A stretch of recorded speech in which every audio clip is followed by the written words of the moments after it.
दोस्तों SOL PG के admission form start हो चुके हैं 2024 सेशन के लिए। तो अगर आप पीजी एडमिशन फॉर्म के अंदर एमकॉम के एडमिशन फॉर्म को फिल करना चाहते हैं तो कैसे आपको एडमिशन फॉर्म को फिल करना है, उससे जुड़ी हुई ए टू जेड जानकारी मैं आपको इस वीडियो में शेयर करने वाला हूं। तो चलिए दोस्तों वीडियो को स्टार्ट करते हैं।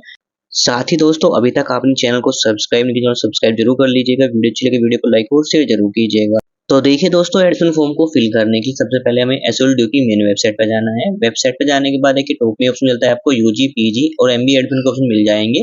साथ में स्क्रॉल करते देखिए आपको एडमिशन शेड्यूल 2024 मिल जाएगा, जहाँ पे आप यूजी पीजी एडमिशन फॉर्म जो हमारे स्टार्ट हो गए हैं 3 जून से हमारे एडमिशन फॉर्म फिल होना स्टार्ट हुए हैं, लेकिन जो पीजी के एडमिशन फॉर्म स्टार्ट हुए हैं वो 10 जून से यहाँ पे स्टार्ट हुए हैं। साथ में यहाँ पे प्रोस्पेक्टस मिल जाएगा, इसमें आप यूजी पीजी के प्रोस्पेक्टस चेक कर सकते हैं। साथ ही ऑप्शन मिलता है एलिजिबिलिटी क्राइटेरिया, तो आप पीजी कोर्सेज के लिए जो भी कोर्स कर जाते हैं उसकी एलिजिबिलिटी क्राइटेरिया चेक कर सकते हैं यहाँ से। साथ में प्रोग्राम स्ट्रक्चर मिल जाएगा कि पीजी के अंदर कौन कौन से प्रोग्राम होते हैं वो आप चेक कर सकते हैं। साथ ही ऑप्शन मिलता है फी स्ट्रक्चर का, जहाँ पे आप यूजी पीजी एमबीए के फी स्ट्रक्चर चेक कर सकते हैं। तो हम यहाँ पे पीजी के लिए एडमिशन फॉर्म फिल कर रहे हैं, तो पीजी फी स्ट्रक्चर को क्लिक करते हैं। क्लिक करते ही देखिए पीजी फी स्ट्रक्चर हमारे सामने शो जाएगी। तो यहाँ पे देखिए जब आपका पीजी का एडमिशन फॉर्म फिल होता है, जिसमें एमए एमकॉम का एडमिशन फॉर्म फिल कर रहे हैं, तो एमए और एमकॉम के जो एडमिशन होता है वो मेरिट बेस पे होता है। तो यहाँ पे आपको अपना रजिस्ट्रेशन फी पे करनी होती है।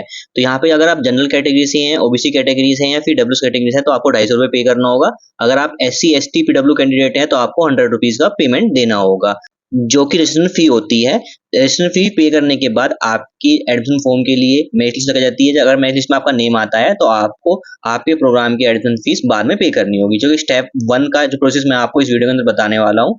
साथ ही बात करते हैं फी स्ट्रक्चर की। अगर आप एमकॉम या एमए का फॉर्म फिल कर रहे हैं तो फी स्ट्रक्चर रहने वाली है यहाँ पे टोटल फी पे करनी होगी आपको 1 ईयर के लिए 9370 रुपीज। अगर आप जो स्टडी मटेरियल है हार्ड कॉपी में नहीं चाहते, सॉफ्ट कॉपी को सिलेक्ट करते हैं, तो आपको जो फी स्ट्रक्चर पे करना होगा 400 रुपये कम फीस पे करनी होगी और आपको फी पे करनी होगी 8970 रुपीज आपको पे करनी होगी। अगर आप पीडब्ल्यूडी कैटेगरी स्टूडेंट है तो आपको फी पे करनी है 1863 रुपये आपकी एडमिशन फी रहेगी, 480 रुपये आपकी यहाँ पे एग्जामिनेशन फीस रहेगी और आपको टोटल 2343 रुपये पे करने होंगे। बात करते हैं अगर आप प्रोग्राम सेलेक्ट कर रहे हैं MA history, MA political science और एमए संस्कृत, तो टोटल फीस होने वाली है 9070 रुपीज होने वाली है। अगर आप स्टडी मटेरियल सेलेक्ट करते हैं सॉफ्ट कॉपी के ऑप्शन को तो 400 रुपये आपके कम हो जाएंगे, जिसमें आपको पे करना होगा 8670 रुपीज आपको पे करने होंगे। सेम अगर आप पीडब्ल्यूडी कैंडिडेट हैं तो आपको फी पे करनी है 1863 रुपये प्लस 405 रुपये आपके एग्जामिनेशन फीस रहेगी, टोटल आपको फी पे करनी होगी 2268 रुपये। तो ये फी स्ट्रक्चर रहने वाला है हमारा पीजी कोर्सेज का। साथ ही हमें ऑप्शन मिलता है यहाँ पे हेल्प डेस्क का, इस ऑप्शन क्लिक करते हैं। क्लिक करते देखिए जो हमारा ऑनलाइन हेल्प डेस्क 2024-25 सेशन के लिए यूजी एडमिशन फॉर्म के लिए और पीजी एडमिशन फॉर्म के लिए जो यहाँ पे कॉन्टैक्ट नंबर मिल जाएंगे और ईमेल एड्रेस मिल जाएंगे। अगर एडमिशन फॉर्म फिल करते कोई मिस्टेक हो गई है तो आप इन कॉन्टैक्ट नंबर पे या ईमेल एड्रेस पे मेल करके अपना जो करेक्शन करा सकते हैं। अब बात करते हैं कैसे आपको एडमिशन फॉर्म फिल करना है। इसके लिए हमें स्क्रॉल अप करना है, क्लिक करना है पीजी एडमिशन फॉर्म के ऑप्शन पे। क्लिक करते हैं हम पीजी एडमिशन पोर्टल पे आ जाएंगे, जहाँ पे आपको एडमिशन फॉर्म फिल करने को मिलता है न्यू रजिस्ट्रेशन का ऑप्शन, इस ऑप्शन में क्लिक कर लेना है। क्लिक करते हैं हम नेक्स्ट स्टेप पे जाते हैं, जहाँ पे हमें रजिस्ट्रेशन करना होता है अपना एडमिशन BLISC, MLISC और पीजी कोर्स के लिए। आप यहाँ पे अपना रजिस्ट्रेशन फॉर्म को फिल करेंगे। तो सबसे पहले आपको एप्लीकेंट का फुल नेम जो कि 10th और 12th में होना चाहिए, वही नेम आपको यहाँ फिल कर देना है। एप्लीकेंट का ईमेल एड्रेस फिल कर देना है, साथ में रीएंटर करना है एप्लीकेंट का ईमेल एड्रेस जो कि वर्किंग होना चाहिए। साथ ही पासवर्ड फिल कर लेना है, 6 कैरेक्टर का आपको एक पासवर्ड क्रिएट कर लेना है अपने यहाँ पे। रीएंटर कर लेना है आपको पासवर्ड अपना। इसके बाद मोबाइल नंबर फिल करना है जो कि वर्किंग होना चाहिए, रीएंटर कर लेना है मोबाइल नंबर।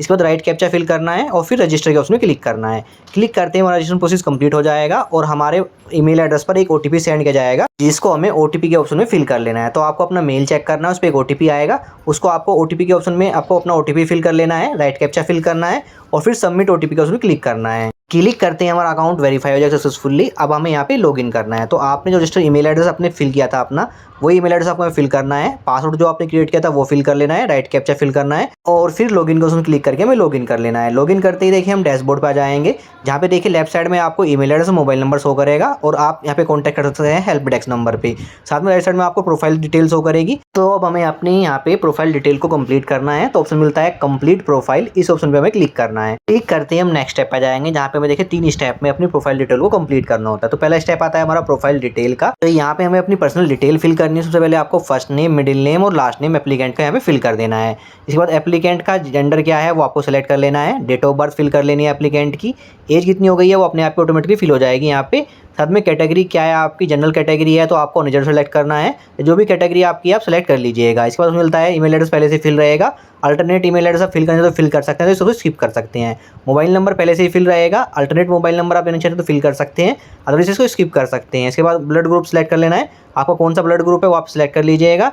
आज यू सिटीजन ऑफ इंडिया, तो यहाँ पे आपको येस कर लेना है। रीजन क्या है आपका, हिंदू मुस्लिम सिख ईसाई, जो भी रिलीजन आप यहाँ पे सेलेक्ट कर लीजिएगा। प्लेस ऑफ बर्थ डिटेल देनी है आपको, यानी जहाँ पे आपका जन्म हुआ है उसकी डिटेल देनी है, जो अपने एड्रेस की डिटेल आप फिल कर लीजिएगा। इसमें आपको विलेज, टाउन, सिटी का नेम मेंशन कर देना है, कंट्री का नेम मेंशन कर देना है जो कि इंडिया रहेगा, साथ में स्टेट का नेम मेंशन कर देना है, स्टेट का नेम क्या है आपका, और डिस्ट्रिक्ट का नेम आपको मेंशन कर देना है। साथ में बोलता है फैमिली डिटेल देनी, इसमें आपको मदर्स का नेम फिल करना है, फादर्स का नेम फिल करना है, गार्जियंस का नेम देना चाहते दे सकते हैं जो कि ऑप्शनल है। साथ ही ऑप्शन मिलता है इमरजेंसी कॉन्टैक्ट नंबर, इसमें आपको पेरेंट्स के नंबर यहाँ फिल कर देना है। इसके बाद ऑप्शन देखने को मिलता है, अगर आपने यूनिवर्सिटी ऑफ दिल्ली रजिस्ट्रेशन पहले आपने किया हुआ है, दिल्ली यूनिवर्सिटी से पहले आपने कोई कोर्स किया हुआ है तो आपको यहाँ पे येस करना है, अदरवाइज यहाँ पे नो रखना है। अगर आप यहाँ पे येस करते हैं, यानी आपने ग्रेजुएशन भी दिल्ली यूनिवर्सिटी से की है तो येस कीजिए और उसकी डिटेल आपको यहाँ पे फिल कर देनी है। तो इस ऑप्शन को हम यहाँ पे येस करते हैं। येस करने के बाद देखिए ऑप्शन मिलता है, आपको यहाँ पे अपना रजिस्ट्रेशन नंबर मेंशन कर देना है, साथ में आपने किस डिपार्टमेंट से या फिर एफिलिएटेड कॉलेज से अपना प्रोग्राम किया है उसका नेम मेंशन कर देना है, साथ में कौन सा प्रोग्राम किया है वो मेंशन कर देना है, और किस ईयर में आपने अपना प्रोग्राम कंप्लीट कर लिया है वो ईयर आपको यहाँ पे मेंशन कर देना है। तो यहाँ पे आपको अपनी डिटेल मेंशन कर देनी है। इसके बाद मिलता है अदर कैटेगरी कोटा, जिसमें देखिए पहले ऑप्शन देखने को मिलता है, अगर आप पीडब्ल्यूडी कैंडिडेट हैं तो आपको अपना यहाँ पे ऑप्शन सेलेक्ट कर लेना है, अदरवाइज नॉट एबल सेलेक्ट कर लेना है। इसके बाद ऑप्शन मिलता है ऑर्फन स्टूडेंट है तो यस कीजिए तो नो कर लीजिए, डिफेंस पर्सनल है तो यहाँ पे यस कीजिए तो नो कर लीजिए, डिफेंस वार्ड से आप कोटा चाहते हैं तो यस कीजिए तो नो कर लीजिए, साथ ही डीडीडीसीई कोल और एसओएल वार्ड कोटा चाहते हैं तो यस कीजिए तो नो कर लीजिए, साथ ही अगर एम्प्लॉय हैं आप डीडीडीसीई कोल और एसओएल के तो यहाँ पे आप यस कीजिए तो नो कर लीजिए। मिलता है एड्रेस का, तो आपको अपना कोरस्पोंडेंस एड्रेस जो कि प्रेजेंट एड्रेस है वो आपको फिल करना है, इसमें एड्रेस आपको फिल कर लेना है, डिस्ट्रिक्ट का नेम, स्टेट, कंट्री आपको यहाँ फिल कर लेना है, सिटी और पिन कोड फिल कर लेना है। साथ में ऑप्शन मिलता है परमानेंट एड्रेस, अगर आपका correspondence address permanent address same है तो आप क्लिक के ऑप्शन पे टिक कीजिए, अदरवाइज अपना परमानेंट एड्रेस यहाँ फिल कर सकते हैं। तो एड्रेस डिटेल फिल करने के बाद मिलता है हमें बैंक डिटेल का। तो देखिए दोस्तों, हमें अपनी यहाँ पे बैंक डिटेल फिल करनी है। तो जो आप फीस पे करेंगे पीजी कोर्सेज के लिए, अगर मान लीजिए उसमें आपको मेरिट लिस्ट में नेम नहीं आता है तो आपको जो फी रिफंड है वो आपके इसी अकाउंट में रिफंड किया जाएगा। तो यहाँ पे आपको या तो अपनी स्टूडेंट की डिटेल फिल करनी है बैंक की, या फिर पेरेंट्स की डिटेल फिल करनी है। तो सबसे पहले हमें यहाँ पे जो बैंक की डिटेल आप फिल कर रहे हैं, जिसके नाम से फिल कर रहे हैं उस बैंक होल्डर का नेम आपको फिल कर देना है, अकाउंट नंबर मेंशन कर देना है, कंफर्म करना है अकाउंट नंबर दोबारा से, नेम मेंशन कर देना है बैंक का, और इसके बाद आईएफएससी कोड मेंशन कर देना है बैंक का। तो आपको ये डिटेल फिल करनी है बैंक की। बैंक डिटेल फिल करने के बाद हमें सेव एंड नेक्स्ट क्लिक करना है। क्लिक करते ही नेक्स्ट स्टेप में हमारी पर्सनल डिटेल शो करेगी, इसे एक बार आप चेक कर लीजिएगा। अगर कोई मिस्टेक हो गई है तो एडिट करके अपडेट कर सकते हैं, अगर सारी डिटेल सही है तो नेक्स्ट क्लिक करना है। क्लिक करते ही हम नेक्स्ट स्टेप पर जाएंगे जो कि स्टेप 2 रहेगा। तो यहाँ पे देखिए हमें अदर डिटेल का ऑप्शन मिलता है, इसमें आप लैंग्वेज का ऑप्शन देखने को मिलेगा। तो आप कौन सी लैंग्वेज के बारे में जानते हैं, इंग्लिश लैंग्वेज आप बोल सकते हैं, रीड कर सकते हैं, स्पीक कर सकते हैं, उसको सामने आपको टिक करना है। सेम हिंदी लैंग्वेज में आप यहाँ पे टिक कर लीजिएगा। कोई अदर लैंग्वेज आप जानते हैं उसको आप यहाँ पे मेंशन करके उसकी इन्फॉर्मेशन आप फिल कर सकते हैं। तो ये मेनली लैंग्वेज की इन्फॉर्मेशन आपको फिल करनी होती है। लैंग्वेज इन्फॉर्मेशन फिल करने के बाद अब हमें सेव एंड नेक्स्ट क्लिक करना है। क्लिक करते ही देखिए हमारी अदर डिटेल जो कि लैंग्वेज डिटेल हमें शो करेगी। इसके बाद हमें नेक्स्ट क्लिक करना है। क्लिक करते हम स्टेप 3 पर जाएंगे जो कि रहेगा हमारा अपलोड का स्टेप। तो यहाँ पे हमें डॉक्यूमेंट अपलोड करने हैं, फोटो, सिग्नेचर, फॉर्मेट रखना है, फोटो सिग्नेचर हमारा जेपीईजी रखना है। मैक्सिमम साइज आपको 10 KB से लेके 3 KB तक आपको फाइल का साइज रखना है, क्योंकि फोटो सिग्नेचर का रहने वाला है। तो हम जल्दी से अपना यहाँ पे अपना फोटो सिग्नेचर अपलोड कर लेते हैं। फोटो सिग्नेचर अपलोड होने के बाद अब हमें सबमिट प्रोफाइल के ऑप्शन में क्लिक करना है। सबमिट प्रोफाइल के ऑप्शन से हम क्लिक करते हैं, हमारे सामने एक पॉपअप आता है। यहाँ पे बोला जाता है आपने जो डिटेल अभी फिल की है, पर्सनल डिटेल और फोटो, वो आपकी सही होनी चाहिए। अगर आप यहाँ पे सबमिट ऑप्शन क्लिक करते हैं इसके बाद आप एडिट नहीं कर पाएंगे। तो यहाँ पे आपको डिटेल चेक करने के बाद ही सबमिट ऑप्शन क्लिक करना है। तो अब यहाँ पे सबमिट ऑप्शन क्लिक करते हैं। क्लिक करते ही देखिए जो हमारी प्रोफाइल डिटेल है वो कंप्लीट हो जाएगी। व्यू के ऑप्शन में क्लिक करके उसको आप देख सकते हैं, लेकिन अब यहाँ स्टेप के बाद वो आप उसको चेंज नहीं कर सकते। तो अब हमें पीजी प्रोग्राम के लिए अप्लाई करने के लिए प्रोग्राम सिलेक्शन का ऑप्शन मिलता है, जहाँ पे ऑप्शन मिलता है अप्लाई फॉर न्यू प्रोग्राम। इस ऑप्शन पे हमें क्लिक कर लेना है। क्लिक करते ही हम नेक्स्ट स्टेप पर जाएंगे, जहाँ पे देखिए हमें टोटल 8 स्टेप में अपने फॉर्म को फिल करना होता है। जो पहला स्टेप होता है हमारा प्रोग्राम सिलेक्शन का। तो यहाँ पे सबसे पहले हमें प्रोग्राम सिलेक्शन करना है। तो प्रोग्राम लेवल मिलता है, तो यहाँ पे हमें सिलेक्ट कर लेना है मास्टर पोस्ट ग्रेजुएशन प्रोग्राम के ऑप्शन को। इसके बाद हमें प्रोग्राम को क्लिक करना है, जहाँ पे हमें प्रोग्राम देखने को मिलते हैं MA Hindi, MA history, MA political science, MA Sanskrit, master of library information science MLISC जिसे कहते हैं हम, और MCOM का। तो यहाँ पे हम फॉर्म फिल कर रहे हैं एमकॉम का, तो एमकॉम को सेलेक्ट कर लेते हैं। सेलेक्ट करते देखिए हमारी जो एलिजिबिलिटी क्राइटेरिया है एमकॉम के लिए रखा गया है वो शो कर जाएगा। तो यहाँ पे हमें 2 क्राइटेरिया देखने को मिलते हैं, 1A और 2A। 1A के अंदर आपने किसी भी यूनिवर्सिटी से जो ये कोर्स शो कर रहे हैं, ये किए हुए हैं, तो आपको 1A सेलेक्ट करना है। अगर आपने दिल्ली यूनिवर्सिटी से जो कोर्स दिए हैं 2A के अंदर वो किए हुए हैं, तो आपको सेकंड ऑप्शन सेलेक्ट करना है। तो आपको अपने हिसाब से अपना एलिजिबिलिटी क्राइटेरिया सेलेक्ट कर लेना है। तो फिर देखिए हमें ऑप्शन देखने को मिलता है, अगर आपने नेशनल लेवल एडमिशन टेस्ट दिया हुआ है तो आपको यहाँ पे सेलेक्ट कर लेना है, और नेशनल लेवल टेस्ट में जो टेस्ट 1 टेस्ट 2 के जो मार्क्स हैं वो ऑब्टेन है वो आपको फिल कर लेने हैं। अदरवाइज आपने कोई नेशनल लेवल टेस्ट नहीं दिया हुआ है तो आपको नॉट अवेलेबल सेलेक्ट करना है और फिर नेक्स्ट ऑप्शन क्लिक करना है। क्लिक करते ही हमारे प्रोग्राम की डिटेल हमें शो करेगी, इसको एक बार चेक कर लीजिएगा। इसके बाद नेक्स्ट ऑप्शन क्लिक करना है। क्लिक करते हम नेक्स्ट स्टेप पे जाएंगे। करते ही जो हमारे सामने हमारी पर्सनल डिटेल है हमें शो करेगी, इसको हम चेंजेस नहीं कर सकते क्योंकि स्टेप 1 के अंदर जब हम पर्सनल डिटेल फिल की थी वही डिटेल हमारी सेम रहेगी। तो अब हमें यहाँ पे नेक्स्ट क्लिक करना है। क्लिक करते हम स्टेप 3 पर जाएंगे जो कि रहेगा एकेडमिक डिटेल। तो यहाँ पे हमें अपनी क्वालिफिकेशन डिटेल फिल करनी है। सबसे पहले हमें 10th की डिटेल फिल करनी है, किस ईयर में आपने 10th पास किया है वो आपको मेंशन कर देना है। साथ ही 10th की परसेंटेज आपको मेंशन कर देनी है। अगर आपका 10th का रिजल्ट CGPA में आया है तो उसको कन्वर्ट कर लीजिएगा परसेंटेज में। कैसे कन्वर्ट करना है उसके लिए मैंने अलग से वीडियो चैनल पर आपको मिल जाएगी कि CGPA को आपको परसेंटेज में कैसे कन्वर्ट करना है। तो इसके बाद आपको ऑप्शन मिलता है यहाँ पे जो क्लास 10th है आपने किस इंस्टीट्यूट से किया, नहीं स्कूल का नेम आपको मेंशन कर देना है क्लास 10th का। साथ में क्लास 10th का बोर्ड का नेम आपको पे मेंशन कर देना है, किस बोर्ड से आपने क्लास 10th कंप्लीट की है। साथ में जो सब्जेक्ट थे क्लास 10th के वो आपको पे मेंशन कर देने हैं। साथ ही क्लास 10th के अंदर जो डिवीजन आई है आपकी फर्स्ट सेकंड थर्ड वो आपको यहाँ पे मेंशन कर देनी है। इसका उसमें मिलता है क्वालिफिकेशन ऑफ 12th और इक्विवेलेंट। लेकिन 12th डिटेल फिल करने में 12th किस ईयर में आपने 12th पास किया है वो मेंशन कर देना है। क्लास 12 के अंदर जो आपकी परसेंटेज है वो आपको मेंशन कर देनी है, कितने परसेंट आपके 12th के अंदर आए हैं। साथ में क्लास 12 जो आपने इंस्टीट्यूट किस इंस्टीट्यूट या स्कूल से आपने पास किया है 12th क्लास 12 वो स्कूल का नेम आपको यहाँ पे मेंशन कर देना है। साथ में जो बोर्ड है वो आपको मेंशन कर देना, क्लास 12 आप किस बोर्ड से पास हुए हैं। इसके बाद क्लास 12 के अंदर जो आपके सब्जेक्ट हैं वो आपको सारे सब्जेक्ट के नेम आपको मेंशन कर देने हैं।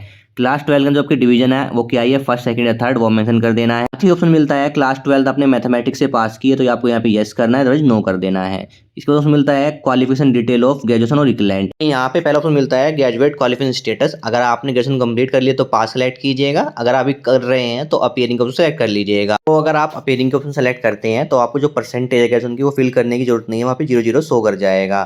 तो हम यहाँ पे ग्रेजुएशन क्वालिफिकेशन स्टेटस को अपना यहाँ पे पास सेलेक्ट कर लेते हैं। इसके बाद ऑप्शन मिलता है ग्रेजुएशन का जो पासिंग ईयर है या फिर जो अपीयरिंग कर रहे हैं अभी इसमें आप पास होंगे फाइनल एग्जाम के अंदर, वो ईयर आपको यहाँ पे सेलेक्ट कर लेना है। जो अभी आपका ईयर है ग्रेजुएशन का पासिंग ईयर वो आपको सेलेक्ट कर लेना है। इसके बाद जो सब्जेक्ट आप पढ़ रहे हैं मेन सब्जेक्ट ग्रेजुएशन के अंदर वो आपको यहाँ पे मेंशन कर देने हैं। साथ ही ऑप्शन मिलता है अगर आपने ग्रेजुएशन जो पास कर रहे हैं अपीयरिंग है वो ऑनर्स कोर्स से आप पास अपीयरिंग कर रहे हैं ग्रेजुएशन के अंदर तो आपको यहाँ पे यस करना है, तो नो कर लेना है। इसका ऑप्शन मिलता है आपने जो ग्रेजुएशन किया हुआ है वो किस यूनिवर्सिटी या बोर्ड से किया हुआ है उसका नेम आपको यहाँ पे मेंशन कर देना है। तो आपने यहाँ पे अपना ग्रेजुएशन SOL से किया हुआ है या फिर कोई अदर बोर्ड से किया हुआ है ऑप्शन सेलेक्ट कर लीजिएगा। अगर आप school of open learning select करते हैं तो आपको यहाँ पे अपनी डिटेल फिल कर लेनी है। अदर सेलेक्ट करते हैं तो अपना जो यूनिवर्सिटी का नेम है वो आपको यहाँ पे मेंशन कर देना है। तो अपने हिसाब से आप अपना ग्रेजुएशन यूनिवर्सिटी का नेम आपको मेंशन कर लेना है। इसके बाद ऑप्शन मिलता है ग्रेजुएशन इंस्टीट्यूट या कॉलेज का नेम। तो आपने किस कॉलेज से अपना ग्रेजुएशन कंप्लीट किया उसका नेम मेंशन कर देना है। साथ में कौन सा कोर्स किया है वो आपको नेम मेंशन कर देना है। साथ ही ग्रेजुएशन के डिवीजन क्या है आपका फर्स्ट सेकंड थर्ड वो आपको मेंशन कर देना है। साथ में ऑप्शन मिलता है ग्रेजुएशन परसेंटेज। तो हमने पास ऑप्शन सेलेक्ट किया है तो यहाँ पे हमें अपनी ग्रेजुएशन जो परसेंटेज है वो मेंशन कर देनी है। अगर आपका रिजल्ट CGPA में आया है तो कन्वर्ट कर लीजिएगा परसेंटेज में। इसके लिए मैंने अलग से वीडियो बनाई हुई है कैसे आप ग्रेजुएशन का जो रिजल्ट आता है आपका उसको परसेंटेज में कैसे कन्वर्ट करना है, उसके लिए भी वीडियो मिल जाएगी चैनल पे, उस वीडियो को देख लीजिएगा। तो हम अपने परसेंटेज फिल कर लेते हैं और फिर सेव नेक्स्ट क्लिक करते हैं। सेव नेक्स्ट क्लिक करते ही हमारे सामने हमारी डिटेल शो करेगी क्वालिफिकेशन, उसको एक बार आप चेक कर लीजिएगा। सारी डिटेल सही है तो अब आपके यहाँ पे नेक्स्ट ऑप्शन क्लिक करना है। क्लिक करते ही हम स्टेप 4 पे आ जाएंगे। अदर डिटेल रहेगा इसे एक बार देख लीजिएगा, इसके बाद नेक्स्ट ऑप्शन क्लिक कीजिएगा। क्लिक करते ही हम स्टेप 5 पे आ जाएंगे जो कि रहेगा हमारा अपलोड का स्टेप, जहाँ पे देखिए हमने फोटो सिग्नेचर हमारे पहले ही अपलोड हो चुके हैं।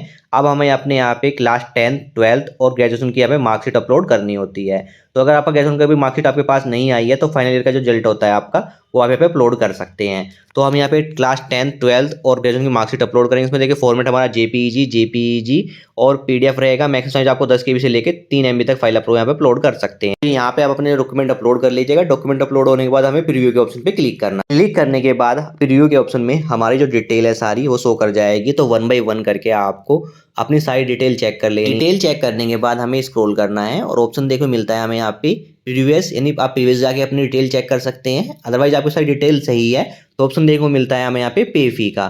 तो हमें यहाँ पे क्लिक करना है पे फी के ऑप्शन पे। पे फी के ऑप्शन क्लिक करते ही हम स्टेप 7 पे आ जाएंगे, तो रहेगा हमारा पेमेंट का स्टेप। तो यहाँ पे देखिए आपको आपके प्रोग्राम की डिटेल शो करेगी। तो यहाँ पे हम एमकॉम के लिए अपना फॉर्म फिल कर रहे हैं। साथ ही स्क्रॉल करने के बाद ऑप्शन मिलता है verify the detail by clicking on the check box. तो आपको 1 बाय 1 करके डिटेल में आपको चेक बॉक्स पे क्लिक कर लेना है, क्योंकि आपने जो अपनी डिटेल फिल की है वो आपने सही फिल किया है, इसलिए यहाँ पे वेरीफाई किया जाता है। तो डिटेल को चेक बॉक्स करने के बाद अब हमें करनी होती है पेमेंट। तो देखिए पेमेंट के लिए आपको 3 ऑप्शन देखने को मिलते हैं, payment gateway PayU, payment gateway ICI और पेमेंट गेटवे रोजर पे। तो आप किसी भी गेटवे से अपना क्लिक करके पेमेंट कर सकते हैं। सेम तरीके से आप पेमेंट करेंगे तीनों गेटवे से। तो हम एक पेमेंट गेटवे को उसमें क्लिक कर लेते हैं। क्लिक करते हैं पेमेंट पेज हो जाएंगे, यहाँ पे पेमेंट आप net banking, credit card, debit card और यूपीआई के थ्रू कर सकते हैं। तो यहाँ पे जल्दी से हम अपना यूपीआई के थ्रू अपना पेमेंट कर लेते हैं। आप जिस मेथड से पेमेंट करना चाहते हैं पेमेंट कर सकते हैं। पेमेंट कंप्लीट होने के बाद आपके सामने फाइनल प्रिंट डाउनलोड हो जाएगा, जिसको आपको प्रिंट आउट निकाल के अपने पास सेव रख लेना है, या फिर इसको डाउनलोड करके अपने पास सेव रख लेना है। बात करते हैं अगर अपना फाइनल प्रिंट आप डाउनलोड नहीं कर पाते और आप बाहर आ जाते हैं, तो आप दोबारा से आ जाएंगे पोर्टल पे, पीजी एडमिशन पोर्टल पे क्लिक करेंगे। क्लिक करते हैं हम डैशबोर्ड पे आ जाएंगे, जहाँ पे देखिए आपको शो करेगा आपके फॉर्म की डिटेल शो करेगी, जो कि हमने फिल किया है अपना एम फॉर्म। साथ में यहाँ पे फॉर्म नंबर शो करेगा, साथ में प्रिंट का ऑप्शन मिलेगा। प्रिंट ऑप्शन क्लिक करके हमें फाइनल प्रिंट डाउनलोड कर लेना है। फाइनल प्रिंट डाउनलोड करके अपने पास सेव रख लेना है और फिर वेट करना है मेरिट लिस्ट का। तो देखिए दोस्तों, एमकॉम के अंदर एडमिशन जो होते हैं हमारे मेरिट बेस पे होते हैं। जब एडमिशन की लास्ट डेट कंप्लीट हो जाएगी उसके बाद मेरिट लिस्ट लगाई जाती है। अगर मेरिट लिस्ट में आपका नेम आता है तो आप अपना नेक्स्ट स्टेप जो कि स्टेप 2 कंप्लीट करेंगे, जो कि मैं नेक्स्ट वीडियो में अपना एक्सप्लेन कर दूंगा जब मेरिट लिस्ट आएगी, कि मेरिट लिस्ट में नेम आने के बाद आपको स्टेप 2 कैसे कंप्लीट करना है, कैसे आपको सब्जेक्ट का सिलेक्शन करना है। ए टू जेड जानकारी मेरी आने वाली वीडियो में मिल जाएगी। तो यहाँ पे हमारा स्टेप 1 कंप्लीट हो जाता है, जो कि रजिस्ट्रेशन स्टेप रहेगा हमारा एमकॉम कोर्स के लिए, या फिर जो भी आपने एडमिशन फॉर्म फिल कर रहे हैं पीजी के अंदर, उसका सेम तरीके से आपको फॉर्म फिल करना है। Thank you.